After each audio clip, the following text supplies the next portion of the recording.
In the year 2018, in the heart of Nashville, there was a small guitar shop that most people ignored. But inside that shop lived a man who once shaped the sound of modern music. His name was George Dixon, or at least, that was the name he used now. Because decades ago, George was something else entirely. He wasn't a star, he wasn't famous, but he was everywhere. Every hit song, every legendary recording session, every background track that made millions of people feel something. George had been there, not in the spotlight, but in the shadows, playing the guitar parts that made other men famous. Over time, something strange happened. His name disappeared, not because he quit, but because no one ever wrote it down. And eventually, the world forgot he existed.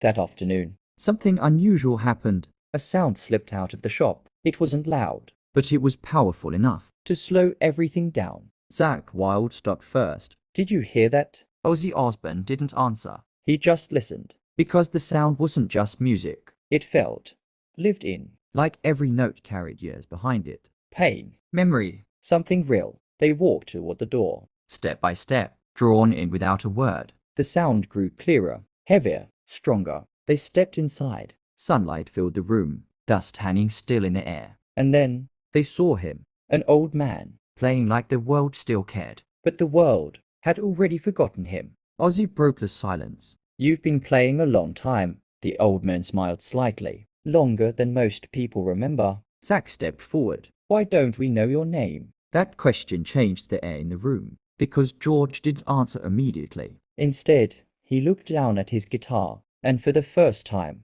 his silence felt heavier than his words. He began to explain. He had played on recordings for legends. He had been inside studios where history was made. But contracts were different back then. Credits didn't matter for background players. Recognition wasn't promised. And over time, he became invisible. Not because he was not great, but because he was never meant to be seen. Ozzy Osbourne slowly picked up a guitar. He looked at George. Then he started playing. Zakk Wylde joined in. At first, it was simple. Then it became something more. Because George didn't just play along. He came alive again. The music filled the shop, like it had been waiting decades to return. For that moment, there were no legends, no forgotten names, only sound. Before leaving, Ozzy said, "Music doesn't forget people. People forget music." And then they walked out, leaving George alone again, but not invisible anymore, because something had changed. The world might not have known his name, but now it knew his sound. After Ozzy Osbourne and Zakk Wylde left the shop, something changed quietly in Nashville. At first, it was just whispers. A session musician mentioned the strange tone they had heard in an old studio recording. Then another producer recognized it. Then another. The sound was too familiar, but the name behind it was missing. People started digging through old archives, forgotten vinyl records, and studio logs. And in those forgotten pages, one name kept appearing in fragments. Not as a headline, not as a star,